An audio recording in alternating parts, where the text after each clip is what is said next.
गुरुर्ब्रह्मा गुरुर्विष्णु गुरुर्देवो महेश्वर गुरु साक्षात् परब्रह्म तस्मै श्री गुरुवे नमः। ओम जयंती मंगला काली भद्रकाली कृपालिनी दुर्गा क्षमा शिवा धात्री स्वाहा सुधा नमोस्तुते।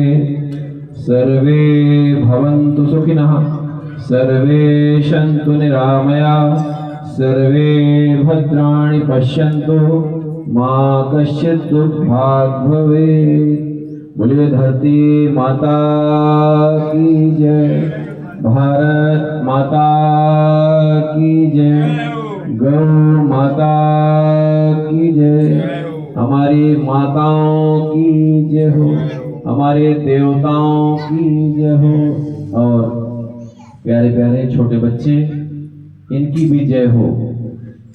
मंच पर उपस्थित सभी पवित्र जन, हमारे सामने अति पवित्र, अति विद्वान, सम्मानित, प्रतिष्ठित और समर्पित आप सभी को हृदय से बारंबार नमन करते हैं। निश्चित रूप से आज का दिन इस डुकरिया ग्राम जो कटनी मध्य प्रदेश की पावन भूमि है, यहाँ के सभी पवित्र लोगों के लिए कुछ ना कुछ विशेष प्रेरणा देने वाला होगा। कहते हैं इस प्रकृति में यूं ही कुछ भी नहीं होता है, हर चीज के पीछे कोई विशेष प्रयोजन होता है। और आज अभी हम लोग जब ग्राम भ्रमण कर रहे थे तो बताया गया कि यह कार्यक्रम ग्राम के अंदर होने वाला था, लेकिन ये जिस भूमि पर हम लोग बैठे हैं, इस भूमि का कोई ना कोई विशेष ऋण या इसके स्पर्श की कोई ऊर्जा हम लोगों को मिल रही थी। किसी चीज से वंचित होते हैं, कोई चीज प्राप्त होती है।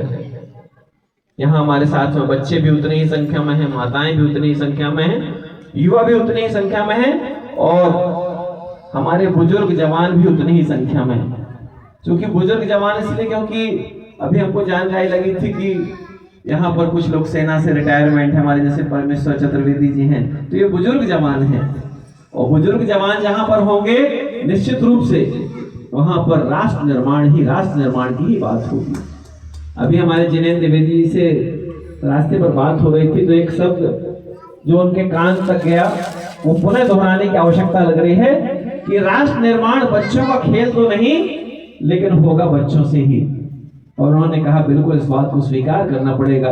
और आपके द्वारा विद्यालय में दी जा रही सेवाएं निश्चित रूप से बहुत पवित्र हैं। जिसने बच्चों के निर्माण में समय दिया है, इसकी बात हम क्यों कर रहे हैं जानना जरूरी है, क्योंकि एक शिक्षक ऐसा होता है, शिक्षक कभी अपने विद्यार्थी की जाति नहीं पूछता है, विद्यार्थी अपने गुरु की जाति नहीं पूछता है, वहां पर सिर्फ ज्ञान लेने जाते हैं। आपको हम बताना चाहेंगे, पूर्व में आप लोगों को पता है, भारत मध्य प्रदेश की धरती कटनी जिला, जहां पर एक छोटा सा गांव है जिसका नाम है विलायत कला, वहां पर ज्ञान तीर्थ स्वर्ग धाम के नाम से एक आश्रम है, जहां पर भोजन, शिक्षा, संस्कार ही आधार है। ये बताना इसलिए आवश्यक है कि हम समाज को एक करने के लिए आपने विशाल हिंदू सम्मेलन का जो कार्यक्रम आयोजित किया है, इसकी आवश्यकता इसीलिए पड़ी क्योंकि आज जगह जगह लोगों के अंदर भेद पैदा हो गए, छोटी छोटी व्यवस्थाओं के कारण। अभी जैसे भैया हमारे मंच से जब नाम ले रहे थे तो मन में भाव था कि किसी का नाम छूटने ना पाए, लेकिन ऐसा संभव कहाँ है। तो अगर किसी का नाम किसी कारणवश छूट भी जाए तो बुरा मानने की आवश्यकता नहीं है। क्यों? क्योंकि हम जिस काम के लिए यहाँ पर आए हुए हैं वो कार्य बहुत महत्वपूर्ण है। अगर आपके सम्मान में किसी तरह की कोई त्रुटि हो जाए तो उसमें बुरा मानने की आवश्यकता नहीं, क्योंकि ये काम आपका काम है, हमारा काम है। आशीष त्रिपाठी जी संकोच कर रहे थे कि पैदल ना चलाएं त्यागी जी महाराज को। हमने कहा देखिए, हमने मन वचन कर्म से एक होकर के धर्म मार्ग से राष्ट्र निर्माण के लिए जीवन ईश्वर को सौंपा है और ईश्वर ने इसको स्वीकार किया है। इसलिए आप अपनी सुविधा, हमारे गांव क्षेत्र की सुविधा को ध्यान रखिए। हमारे नंगे पैरों से पैदल चलने की चिंता आपको करने की आवश्यकता नहीं है, ये मेरी ही जिम्मेदारी है। और जब हम अपनी जिम्मेदारी को समझ लेते हैं, उस समय हम किसी से किसी तरीके का भेद नहीं करते हैं। आप विचार करिए, हमारी माताएं बैठी हैं, उनके बनाई रोटी, जब हमारी माताएं रोटी बनाती और जल जाती हैं, लेकिन वो रोटी कौन खाता है? सबसे पहली रोटी गौ माता को दी जाती है, फिर हमारे बच्चे खाते हैं, फिर बच्चों के पिताजी हैं, घर के और परिवारजन हैं। उस रोटी को खाने वाला, रोटी में किसी का नाम नहीं लिखा होता है, लेकिन वो रोटी पता नहीं कहां कहां तक पहुंच जाती है। ऐसी हमारी माताएं होती हैं जो किसी से किसी तरह का वैर भाव नहीं रखती हैं, सबसे हमेशा प्रेम ही प्रेम परोसती हैं। उसी तरीके के हमारे बच्चे होते हैं। अब हम लोग राम राज्य की बात करते हैं। राम राज्य की आवश्यकता क्यों पड़ रही है? भगवान राम ने किसी के साथ भेदभाव नहीं किया, इसलिए भगवान राम की पूजा होती है। भगवान राम ही क्यों? यदि किसी के मन में कभी कोई सवाल आए तो ये बात आप ध्यान में रखना कि भगवान राम ही क्यों, तो बात फिर आएगी, आपके पास उत्तर मिलेगा कि भगवान राम का नाम इसीलिए आता है क्योंकि भगवान राम ने सदा प्रेम ही प्रेम परोसा। उन्होंने कभी किसी से नफरत नहीं परोसी, हमेशा जो है निषाद राज को भी गले लगाया, जटायु को भी अपनी गोद दी। ऐसे हमारे राम, जिनके कारण हम लोग रोज बोलते हैं जय श्री राम का नारा लगाते हैं।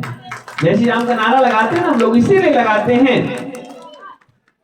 और हम हमेशा देखते हैं समाज के लिए, समाज को जोड़ने की तरफ सत्य, प्रेम, सद्भाव, समर्पण के साथ में राष्ट्र निर्माण के लिए जो चेतना आपके अंदर है, वो चेतना निश्चित रूप से एक दिव्य स्वरूप ले रही है। ये बात ठीक है कि संघ का शताब्दी वर्ष चल रहा है। संघ चाहता क्या है? संघ समाज को एक करना चाहता है। किसी के मन में किसी तरह की दुविधा नहीं होनी चाहिए, सबके अंदर पवित्रता, पवित्रता और पवित्रता ही हो। जब सबके अंदर पवित्रता हो जाएगी, आप जानते हैं इस बात को कि अगर आपको एक विकल्प मिले कि मुझे, मेरे पास में खाली जमीन पड़ी है, तो उसमें मुझे फूलों का बगीचा लगाना है या नाली खुदवानी है, तो निश्चित रूप से मुझे लगता है कि हमारी माताएं और हमारे देवता सब लोग कहेंगे कि हम फूलों का बगीचा लगाएंगे, हम नाली यहाँ नहीं बनाएंगे। क्यों? जब नाली खुद जाएगी तो वहां से कचरा निकलेगा, और जहां पर बगीचा लग जाएगा वहां से खुशबूदार फूल निकलेंगे। और एक बात और बताना चाहेंगे आपसे, क्योंकि यहाँ पर सब विद्वान लोग बैठे हैं, जब आप खुशबूदार फूल होते हैं ना, खुशबूदार फूल के कितने सारे उपयोग हैं, इसको आपको स्मरण करा रहे हैं सिर्फ, क्योंकि आप लोग सब जानते हैं, उम्र का अनुभव है, जीवन का अनुभव है, ज्ञान है, सब कुछ है। आप सोचिए, जब फूलों को माली तोड़ने जाता है, उस समय माली के जो हाथ हैं वो खुशबूदार हो जाते हैं, और जब वो पानी देता है पौधे को, उस समय उसको वो खुशबू मिल रही होती है। जहां जहां से फूल निकलता है, चाहे वो थैले के अंदर ही क्यों ना रखा हो, हमारी माताएं जब सेंट लगा लेती हैं, हमारे देवता जब सेंट लगा लेते हैं, जहां से निकलते हैं, हमारे बच्चे भी लगाते हैं सेंट, और जहां से निकलते हैं वो खुशबू बिखेरते हुए चलते हैं। इसी तरीके से एक खुशबू और होती है, वो खुशबू होती है चरित्र की खुशबू। जिसके चरित्र की खुशबू अच्छी हो जाती है, उसको सब कोई पूजने लगता है, मानने लगता है, जानने लगता है, और उसके ही जैसा जीवन जीने लग जाता है। खुशबूदार फूल की एक और विचित्र बात आपको बताते हैं, आपको ध्यान आएगा तो अच्छा लगेगा। जो खुशबूदार फूल होते हैं उनको मसल करके उनसे इत्र निकाला जाता है। जो सामान्य फूल होते हैं ना, ये बात आपसे क्यों कह रहे हैं? क्योंकि आप लोग खुशबूदार फूल हैं। कई बार आपको कष्ट होता होगा, हम समाज को इतना एक करने का प्रयास करते हैं, लोग आते नहीं हैं, समझते नहीं हैं। आप बिल्कुल चिंता मत करिए। जिन लोगों को समाज में एक होना है, अच्छे होना है, अच्छे लोगों की जरूरत है, वही समाज में जाकर के छोटे से छोटे कार्यक्रमों में उपस्थित होंगे। बड़े से बड़े कार्यक्रम के लिए तो कोई भी जा सकता है।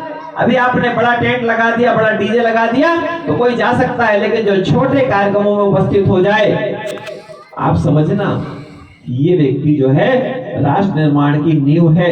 इसके द्वारा हम चाहेंगे कि समाज में एकता जा रही है, एकता परोसी जा रही है, प्रेम परोसा जा रहा है। हमने पिछले बार भी आपसे निवेदन किया था, हमेशा निवेदन करते हैं कि हमको रामायण की कुछ बातें बड़ी प्रेरित करती हैं।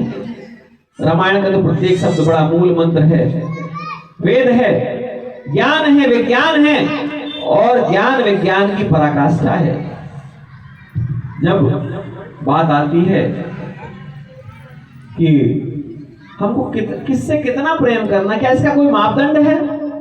किससे कितना प्रेम करना है इसका मापदंड नहीं है, इसका कोई पैरामीटर नहीं है। निस्वार्थ भाव से प्रेम होना चाहिए।